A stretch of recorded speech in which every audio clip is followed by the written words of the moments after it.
O anseio de Deus sempre foi não só estar conosco, mas estar em nós. E hoje essa é a realidade da nossa vida. Se tem algo que deixa o diabo furioso, é isso. Deus habitar em alguém imperfeito,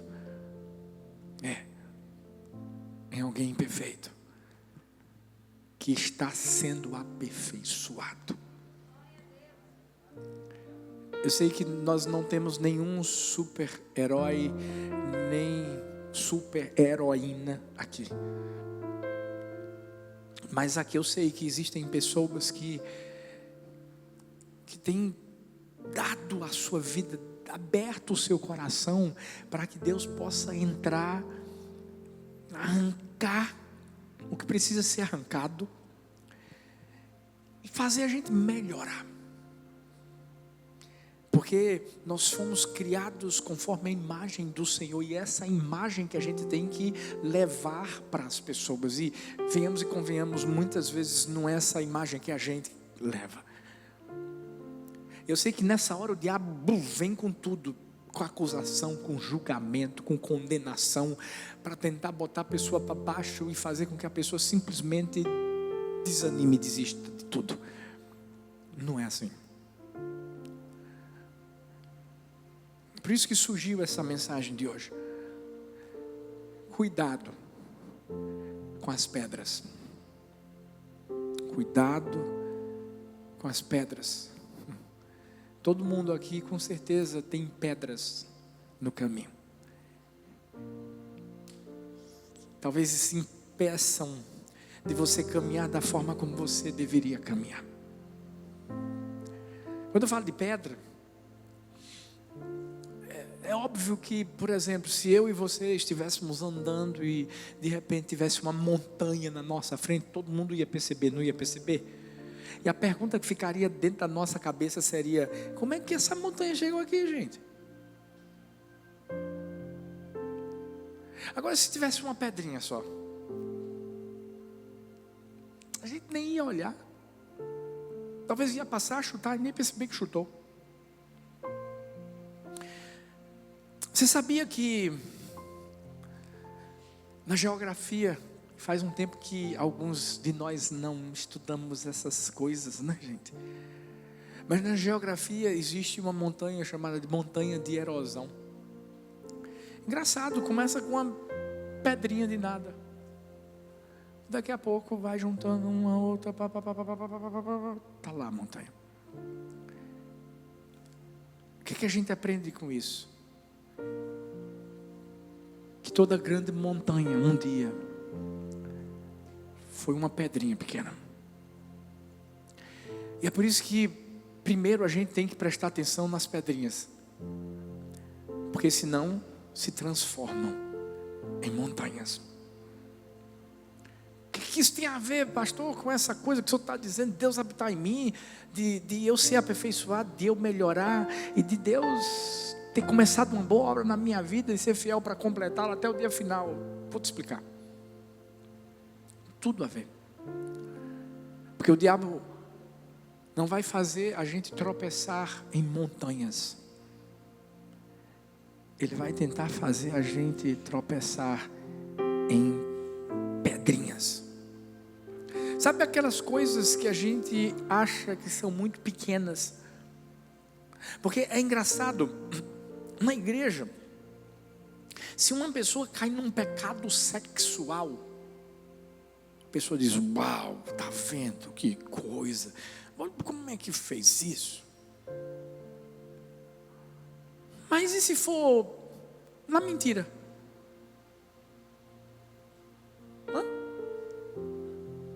Na fofoca? Aí a pessoa nem fala nada. Tem muita gente que infelizmente está diante de pedrinhas, e não estão dando valor agora, e essas pedrinhas vão se transformar numa montanha. Eu chamo isso do famoso nada a ver. Ah, pastor, mentir não minto não. Eu só não pago os impostos.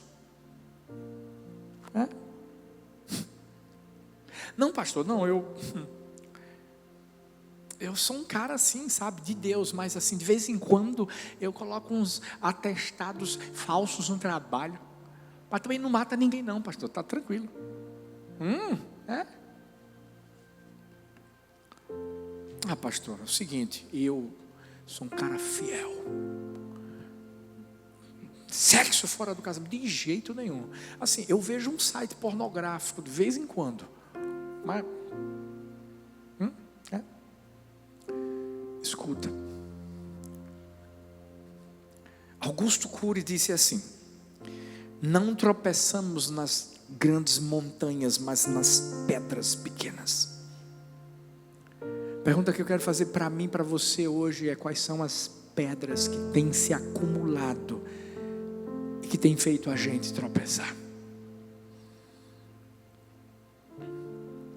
O maior problema é justamente quando a gente considera que aquilo é pequeno demais, e aí a gente não lida com aquilo, não pede ajuda, não compartilha com ninguém,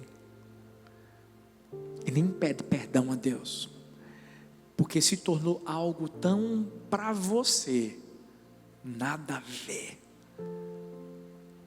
que você acha que não tem nada demais. Escuta, o comodismo espiritual é muito perigoso, sabe por quê? Porque nos leva a viver a religiosidade. E essa religiosidade faz com que a gente não tenha mais o temor que a gente deveria ter.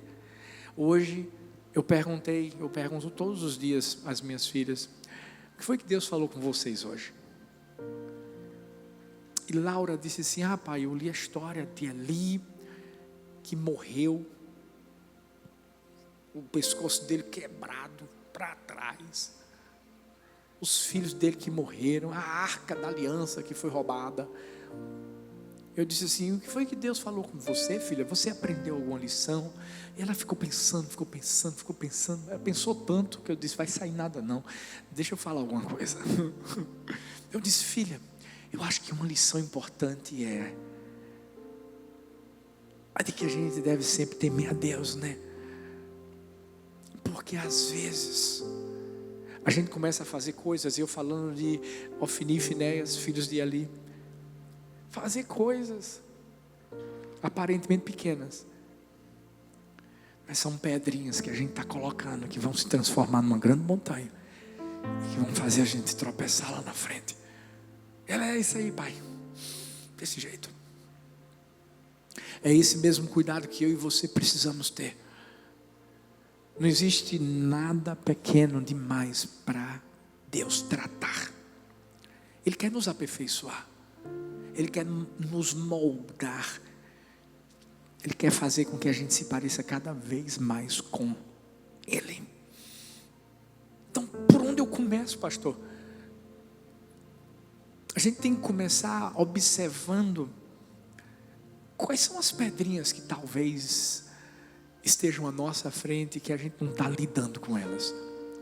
Eu vou citar 3 que eu acho que são as mais corriqueiras, mas talvez eu nem cite aquela que está incomodando o seu pé, porque se tem uma coisa que incomoda a gente, é se a gente estiver andando com uma pedrinha dentro do sapato.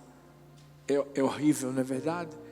Então você está distante, tirando a pedrinha do sapato para você caminhar corretamente, porque senão você vai caminhar de um jeito que o povo vai pensar que está acontecendo alguma coisa diferente. Uma vez eu contei aqui, é engraçado, mas né, talvez para você, para mim não, que vivi, mas certa vez eu estava na igreja do meu pai, estava tendo um culto, e eu sentado comecei a sentir alguma coisa caminhando na minha perna. E nessa hora a reação que eu tive foi qual? Dar uma lapada. Pá. O dedo de lapada parou. Eu, glória a Deus. Não sabia o que era ainda. De repente, voltei a sentir aquele movimento estranho.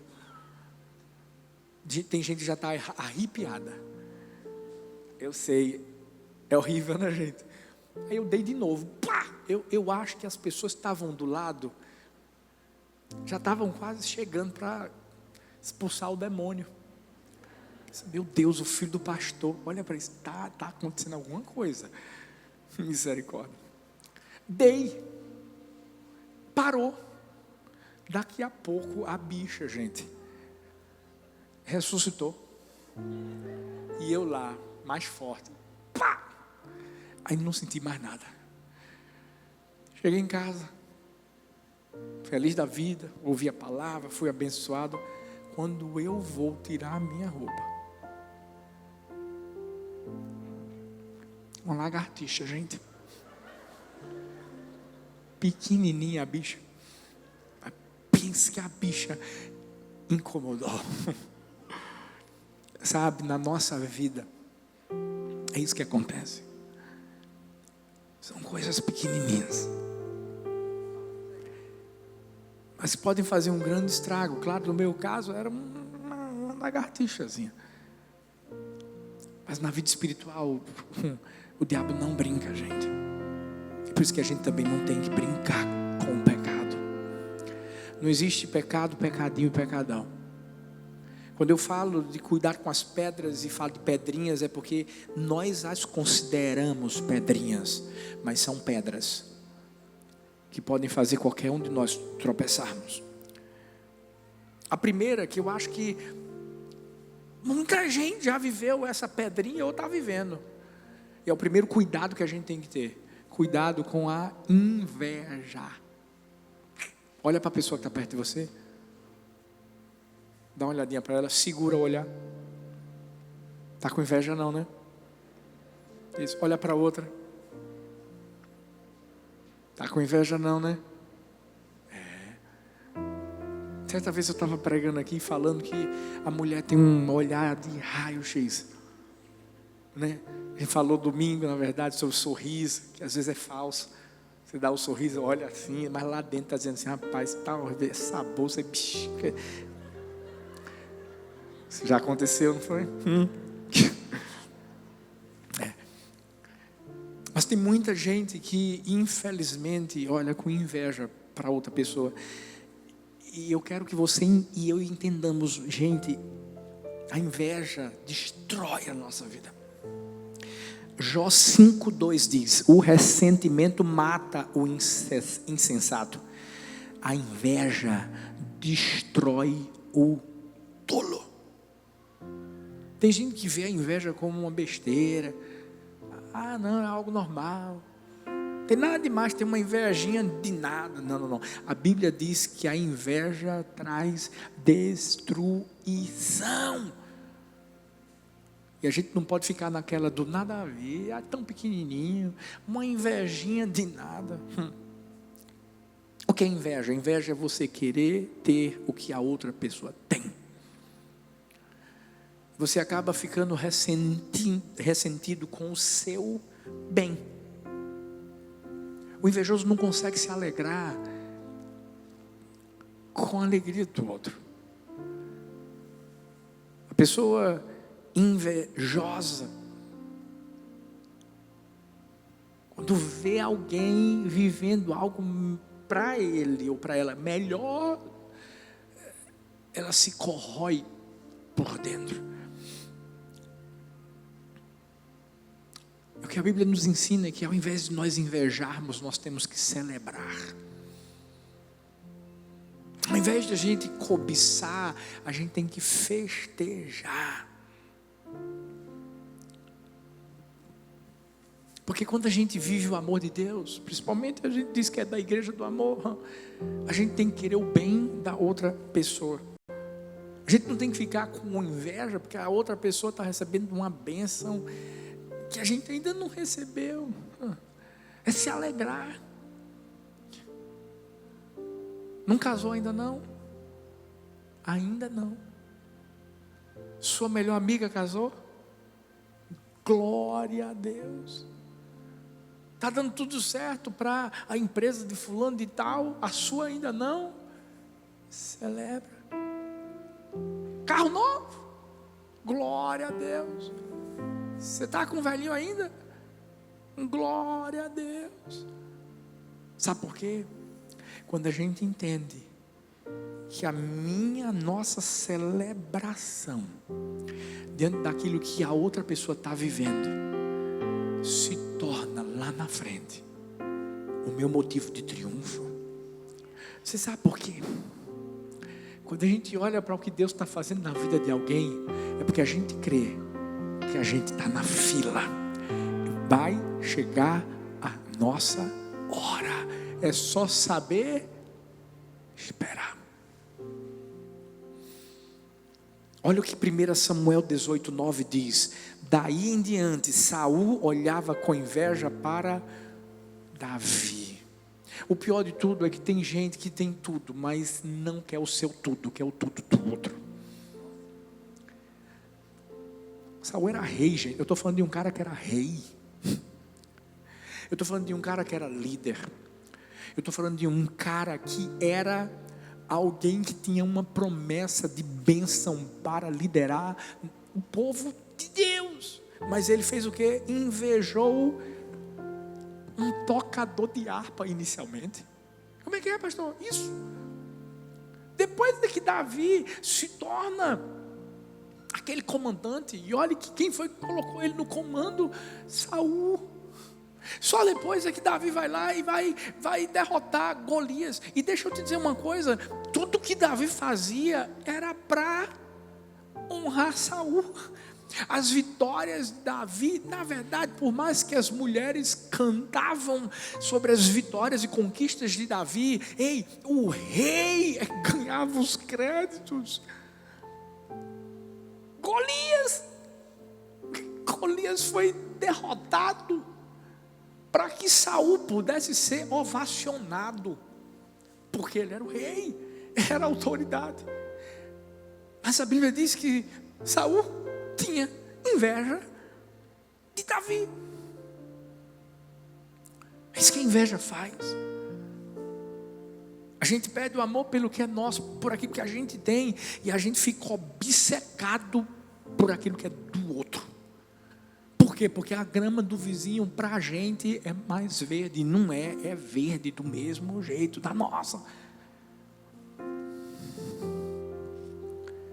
Deixa eu te falar, quando o Senhor abençoa alguém, escuta, você não tem que alimentar a inveja, você não tem que buscar destruição, porque ainda que você fique com inveja, deixa eu te dizer uma coisa, Deus vai continuar abençoando aquela pessoa. A inveja de Saul fez com que Davi deixasse de se tornar rei? Não. Eu vi uma história interessantíssima. Um pescador estava vendendo caranguejo na praia. Ele tinha 2 caixas. Uma caixa fechada, a outra caixa aberta. Estava vendendo. Ninguém tinha prestado atenção a esse detalhe. Mas uma mulher, claro que tem que ser uma mulher, porque a mulher é sábia, é inteligente, curiosa. Ela olhou aquilo e disse assim: rapaz, tem alguma coisa, eu acho que tem um que é melhor que o outro. E ela perguntou: meu amigo, vem cá, os caranguejos aqui são do mesmo tipo? Porque eu estou vendo que tem uma caixa que está fechada e outra caixa que está aberta. Eu disse: minha senhora, deixa eu te explicar. A caixa que está fechada são caranguejos japoneses. A outra é nacional. Aí ela: sim, mas é a mesma coisa não? Não. A que está fechada, os caranguejos japoneses, eles gostam muito de sair da caixa. Quando um está conseguindo sair, os outros formam uma corrente para ajudar o outro a sair. Aí ela, curiosa: e o nacional? Não, nacional é o seguinte: quando um caranguejo está tentando sair, os outros puxam para baixo. Eu só não vou dizer qual foi o país que isso aconteceu,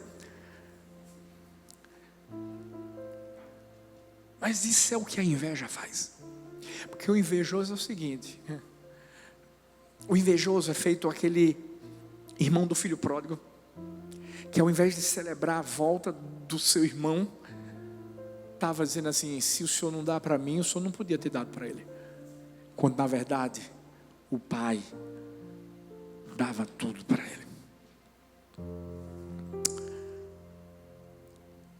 O invejoso prefere não conseguir nada, para que os demais também não consigam.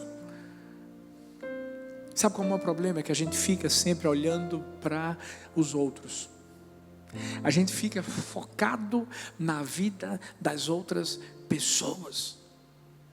E não para celebrar, mas para invejar. Sabe qual foi um dos primeiros pecados de todos a ser aflorado?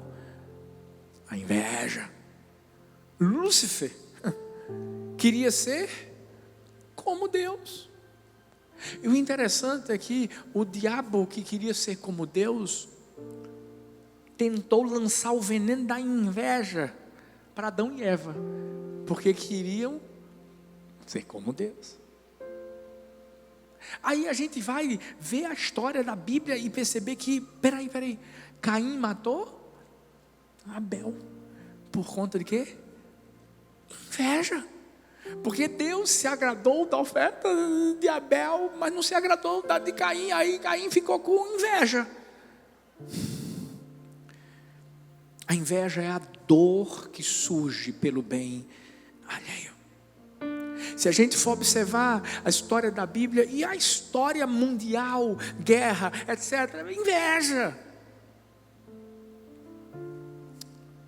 Quando a gente tem que entender.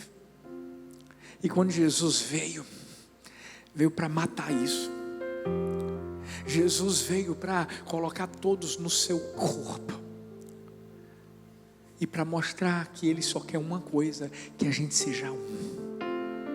A igreja é uma. Somos um corpo. Quando a Bíblia fala em Coríntios sobre o corpo ser um, tem membros diferentes, mas cada membro tem uma função. Escuta, Deus quer usar você na área que Ele sonhou que você fosse usado. Sabe, a inveja gera competição. Aí você às vezes olha para um cara que está tocando teclado aqui e diz: eu queria estar no lugar dele. A motivação do coração: inveja. Fulano de tal não devia estar liderando um tal ministério. Inveja. Mas quando a gente entende que Jesus veio para acabar com isso e fazer com que a gente fosse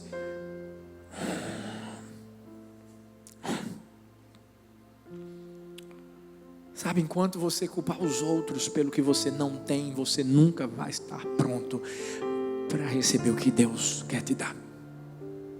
Nunca. Eu sei que Deus é um Deus que quer que a gente seja abundante em tudo, em todas as áreas, todas. Mas a gente tem que estar primeiro pronto para receber o que Ele tem para a nossa vida. E talvez, quem sabe, não é essa pedrinha que tem que ser removida. A pedra da inveja. Arranca a raiz da comparação. Como é que eu faço isso, pastor? Olha para as pessoas com outros olhos. Olha para as pessoas com outros olhos. Festeje, celebre, expresse isso. Porque tem gente que quando você vem para dizer assim: olha, tu não sabe, Deus me abençoa com isso, me abençoa com aquilo outro, a pessoa está se contorcendo, ela está endemoniada internamente. Tem gente que se manifesta no exterior. Tem uns que é dentro. Com raiva. Chegou a hora de a gente entender com quem que a gente se parece. A gente se parece com Jesus. A gente é altruísta. A gente se alegra com a alegria dos outros. A gente celebra. E a gente sabe. Deus é o Deus da graça. Deus é o Deus da bondade. Deus é o Deus do favor. Ele dá a quem quer. Ele faz com quem quer. Ele é Deus. Olha de novo para a pessoa que está perto de você e diz assim: ei, tá com inveja não, né? Olha para outra pessoa e pergunta assim: ei, tá com inveja não, né? Tem gente que já olha assim, aí vê os olhos azuis da pessoa. Meu Deus, eu falo ou não falo, Deus? Não, tem família que é pauleira, gente. Quando o bebê vai nascer, tá ali olhando para o bebê, para que o bebê tem os olhos azuis que o outro da cunhada não tem.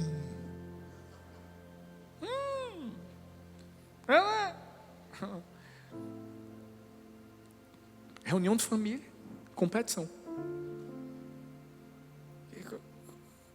Trouxe o boletim do seu filho? Como é que teu filho está já fala inglês? Já fala inglês?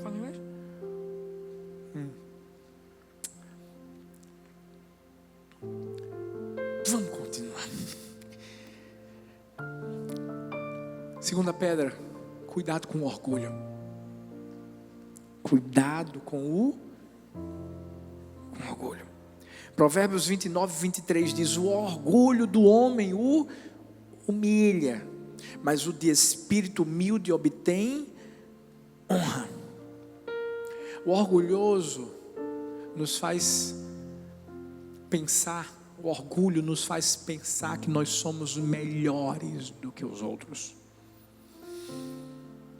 O orgulho, quando entra no coração de alguém, é para que essa pessoa não se submeta a Deus e nem a outras pessoas. Por quê? Porque o orgulhoso sempre vai achar que o melhor caminho é o dele, que a melhor forma é a dele. Interessante que o orgulhoso pensa que no início que está dando tudo certo, ele vai se dar bem, e pá, tá vendo? Eu sabia, eu tinha que ter feito desse jeito mesmo, e pá, mas depois quebra a cara. Eu gosto do que Paulo fala, ele diz assim: se eu tenho alguma razão para me orgulhar, eu vou me orgulhar da cruz de Cristo. Ou seja, ele queria dizer assim: eu me orgulho em Deus. Porque quando a gente entende que se a gente é alguma coisa, se a gente chegou em algum lugar, se a gente tem alguma coisa, foi Deus. Foi Deus. Tudo vem de Deus. Voltaire, não concordo muito com muita coisa que ele diz, mas ele falou uma coisa interessante: os infinitamente pequenos têm um orgulho infinitamente grande. E quando ele fala isso, é porque ele está querendo mostrar que apenas quem é pequeno e quer continuar sendo pequeno, esse sim tem um orgulho grande. A Bíblia mostra que a soberba, que é outra palavra para orgulho, precede a queda. Não estou falando, não é a Bíblia que fala isso. Por isso que Winston Churchill disse: o orgulhoso prefere perder-se a perguntar qual é o seu caminho. O orgulhoso pensa que sabe para onde está indo. Vamos falar para os homens agora. Meu Deus. Porque homem não gosta de pedir orientação nenhuma. Porque a gente é homem. Você está lá dirigindo, é normal a mulher dizer assim: filho, pergunta aí, como é que a gente chega lá? É isso, gente. E a gente faz o quê? Não, deixa. Eu sei para onde, eu sei o caminho. Vamos falar dos meus pecados, né? Gente, esse dia foi demais. Eu botei no Waze, porque eu pensei que o Waze era meu amigo. Eu pensei que o Waze era homem, filho. Botei, ia lá para uma igreja, tal, isso, aquilo, outro. Botei. Thalita chegou para mim e fez assim: filho, tem alguma coisa errada. Eu acho que não é esse caminho, não. Eu peguei o celular e disse: filha, o Waze. O Waze. Você acha que vai errar? Fica tranquilo, é esse caminho mesmo. Ela, mas moço, Waze.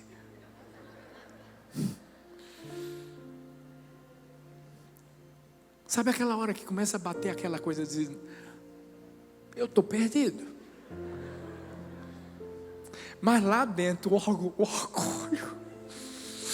Sabe, você está lá se contorcendo. E você está dizendo assim: não é possível, meu irmão. E ela estava certa. Quando eu percebi, eu botei o endereço da igreja, mas a igreja tinha se mudado. É como se fosse, por exemplo, botar a Igreja do Amor, aí vai dar lá Rua 64, número 166, Maranguape 1, Paulista. Vai ser lá dentro, no templo antigo da gente.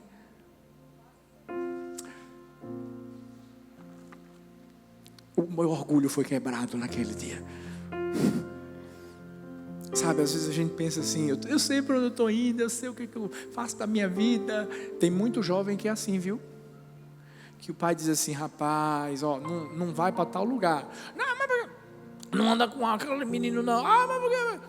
Ó, não pode namorar com fulano. Mas... orgulho. E o orgulho precede a queda. Eu vi a história que uma pessoa morava num lugar, era como se fosse num campo. Tinha construído lá uma casa bonita, parecia uma cabana. Tinha cachorros. Mas era um lugar onde alguns animais selvagens chegavam. E o dono da cabana fez então, como se fosse uma entradinha para os animais, para os cachorros. Por quê? Porque de repente apareciam os animais selvagens e os cachorros então tinham um lugarzinho para correr e passar e não serem comidos. Sabe o que aconteceu? Certo dia, a cachorrada estava brincando com um osso. De repente a mãe percebeu que estava chegando uma hiena. Todo mundo então entrou na cabana, menos um filhote. O que ele estava fazendo? Ele não quis soltar o osso. Ele não quis deixar aquele ossinho. A mãe tentou puxá-lo, mas era tarde demais. A hiena o abocanhou. Sabe, existem muitos ossos que nos mantêm longe de Deus. E o orgulho é um dos. Sabe, é quando Deus fala. E Deus fala como? Fala pela palavra. Fala pela palavra. Não estou entendendo a palavra não, pastor. Porque Deus usa o líder de célula. Usa o líder. Deus usa o pastor. Deus usa uma música. Deus usa uma mensagem no WhatsApp. Deus usa alguém que nem te conhece. Mas qual é o problema? Orgulho. Porque você acha que você sabe fazer o negócio. Porque você acha que você sabe o caminho. Porque você acha que você sabe o melhor para você. Quando na verdade vai quebrar a cara. Muitos teólogos dizem que o orgulho é o pecado dos pecados. Por quê? Porque foi o que transformou um anjo em diabo. James Denney disse: nenhum homem pode dar testemunho de Cristo e de si mesmo simultaneamente. Nenhum homem pode dar a impressão de que ele próprio é astuto e de que Cristo é poderoso para salvar. O orgulho tenta nos mostrar isso. Deus é Deus, mas eu sou um semideus. Provérbios 25, 27 diz: comer muito mel não é bom, assim procurar a própria honra não é honra. E o orgulhoso é o tipo de pessoa que quer o reconhecimento para si. E o único reconhecimento que a gente precisa é dele. Quando a Bíblia fala de Lázaro e o rico teve todo o reconhecimento que podia ter na terra e de repente morre. Lázaro morre também. Não foi reconhecido na terra, mas foi reconhecido no céu. É melhor ser reconhecido no céu do que ser reconhecido na terra. Muito melhor, muito melhor. A gente precisa atacar essa raiz de orgulho e entender que a gente tem que imitar Jesus. Jesus disse em Mateus 11, 29: aprendei de mim, porque sou manso e humilde de coração. Jesus era Deus, mas ele não olhava para ninguém de forma superior. Quando a Bíblia diz que a gente tem que considerar uns aos outros superiores a nós mesmos, a Bíblia está dizendo assim: vença o seu orgulho. E deixa eu dizer uma coisa: você pode até ser humanamente falando, fisicamente falando, espiritualmente falando, financeiramente falando, em vários outros aspectos de nível social, etc., melhor que alguém. Mas deixa eu te dizer, quando morre todo mundo volta ao pó. Isso quer dizer o quê? Que a gente é igual. Não quero saber o que você tem na conta. Não quero saber o que... Não. Jesus morreu por todos. Da mesma forma. Da mesma forma. Por isso, filhos, vamos simplesmente deixar Deus ser pai e a gente ser filho. Vamos parar de tentar dizer para Deus como é que Ele tem que fazer as coisas. Porque tem gente que faz assim, né? Deus, eu quero que meu esposo seja salvo, mas é o seguinte, faz desse jeito. Não. Deus sabe o que faz. Quem nos criou tem propriedade para governar a nossa vida. Não deixe Ele governar. Como, pastor? Humilhai-vos diante da potente mão do Senhor, e Ele a seu tempo vos exaltará. Se humilha diante de Deus, reconhece que precisa dEle, precisa da graça, precisa do favor, precisa da bondade dEle, precisa dEle, das misericórdias que se renovam a cada manhã sobre todos. Porque tem gente que diz assim: não precisa da misericórdia de Deus não, meu amigo. Então você não está vivo, porque todo mundo precisa. Todo mundo é imperfeito, todo mundo erra. Mas em último lugar, para encerrar, fica de pé para parecer que está acabando. Fica mais bonito.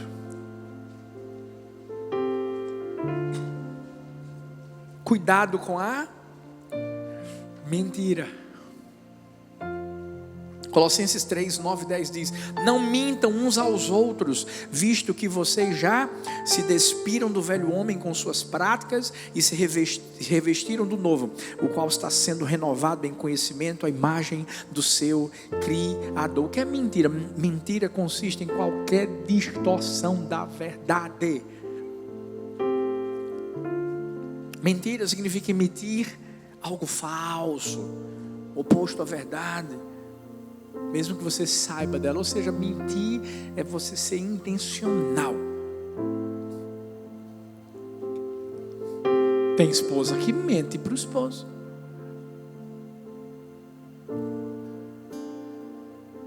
Infelizmente tem esposo que mente para a esposa. Tem filho que mente para o pai.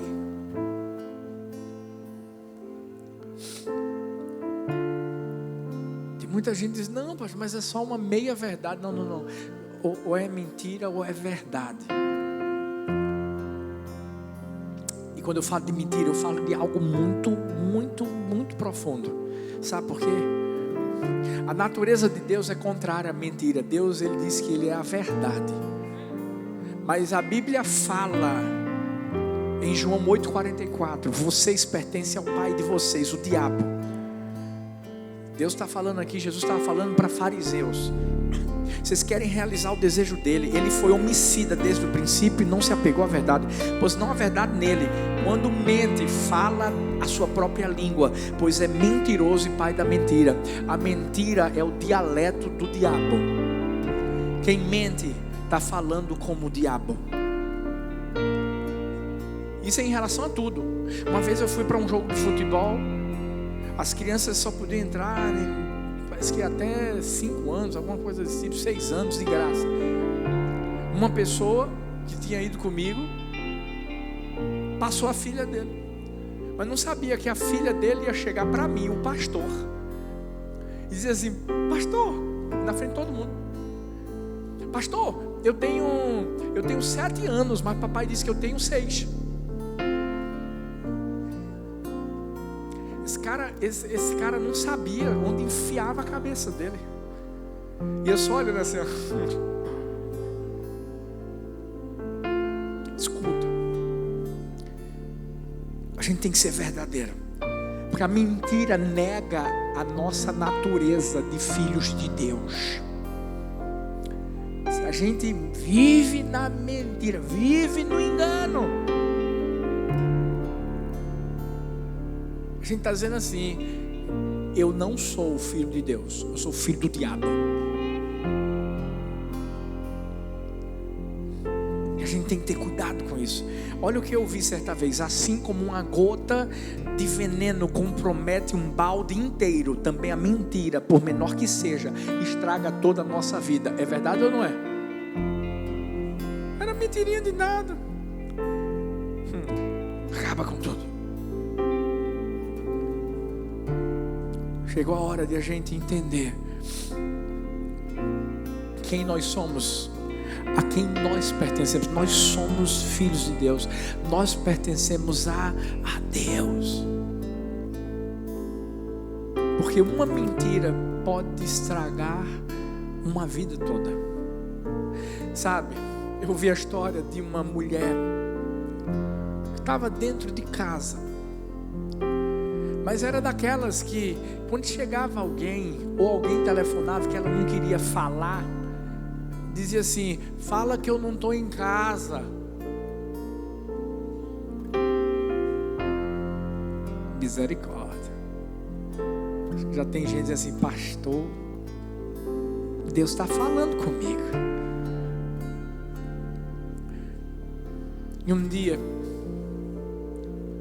uma pessoa chegou querendo falar com ela, dizendo que uma pessoa queria falar com ela, e ela disse assim: fala que eu não estou em casa. De noite o esposo chega e diz assim: você sabia que a nossa vizinha morreu hoje? Ela disse: o quê? Fulano e tal morreu hoje.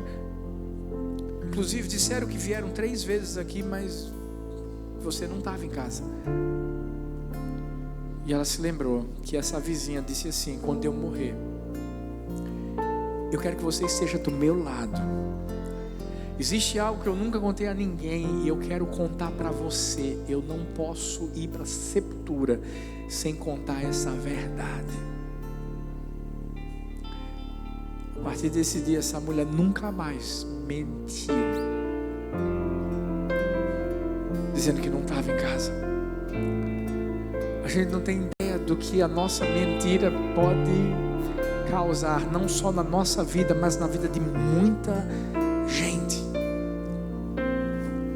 E eu vou te dizer uma coisa: uma mentira nunca se torna bem-sucedida. Sabe por quê?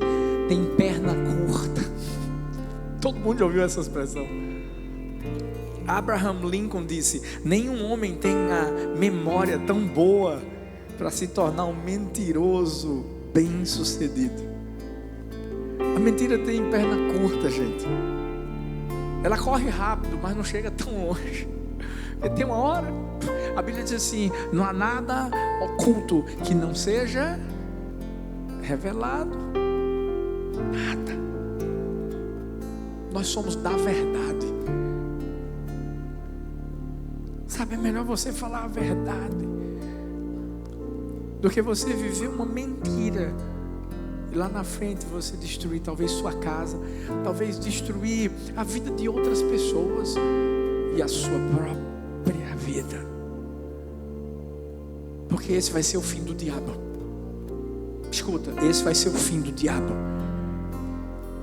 Ele já sabe o destino dele. E sabe por quê? Por causa da mentira. Ele mentiu para Adão, ele mentiu para Eva, e ele vive mentindo para as pessoas ainda hoje. Conclusão: não há coisa pequena demais que não possa nos fazer cair. Não esquece que toda grande montanha um dia foi uma pedra pequena. E a gente não vai olhar para essas pedrinhas e dizer assim: nada a ver. Não, a gente vai lidar com elas. A gente vai ter cuidado com a inveja, com o orgulho, com a mentira. Eu não sei qual é a pedrinha. Talvez não tenha nada a ver com o que eu estou falando, mas Deus está falando para você agora, pelo Espírito Santo de Deus, dizendo: quebra essa pedra, tira da sua vida. Só faz uma coisa: tira. Sabe por quê? Aquele que começou boa obra em mim, em você, é fiel para completá-la até o dia final. Até o dia final. Até o dia final. Ele quer habitar em mim, Ele quer habitar em você, mas Ele precisa primeiro limpar dentro de mim, dentro de você, para alcançar o nosso coração. Levanta suas mãos, adore o Senhor. Vamos lá.